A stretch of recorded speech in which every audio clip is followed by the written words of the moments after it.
আমাদের এই আদুরিটির নাম হলো মোগলি। আমি যখন নতুন বিয়ে করে এসেছিলাম তখন থেকেই ও আমার কাছে আদর খেতে ভালোবাসে। সবাই বলতো ও নাকি নতুন কাউকে দেখলেই গুতায়, কিন্তু আমাকে কিন্তু ও কোনোদিনই গুঁতো দেয়নি। ওরা বুঝতে পারছে তুমি ওর জন্য খাবার আনতে গেছো।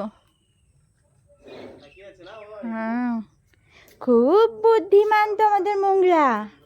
মোগলি, ও মোগলি, তুমি গন্ধ পাচ্ছ? গন্ধ পাচ্ছ বাবা? হ্যাঁ, তুমি কত খুশি হয়ে যাচ্ছ। মোগলি তো তুমি।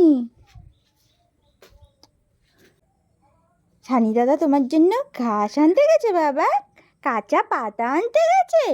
তোমার ইচ্ছা করছে খেতে? তোমার খেতে ইচ্ছা হচ্ছে? দেখো তো ছানি দাদা তোমার জন্য কি এনেছে। বাবা কত বড় ডিম করে আমাদের মোগলা খাচ্ছে। আই আই আই, কোথায় নিয়ে যাচ্ছে রে? সব খেয়ে নিবি। তারা উপরটা দিয়ে দি, উপরটা দিয়ে দি, উপরটা দিয়ে দি। হ্যাঁ, উপরটা দিয়ে। আমার কিন্তু এই কয়দিনেই মোগলির সাথে বেশ ভালো রকম একটা কানেকশান তৈরি হয়েছে। আমার মোগলির সাথে সময় কাটাতে খুব ভাল লাগে, ওকে নিজে হাতে খাওয়াতেও খুব ভালো লাগে। মোগলিকে কিন্তু আমি অনেকটাই বেশি ভালোবেসে ফেলেছি। মোগলি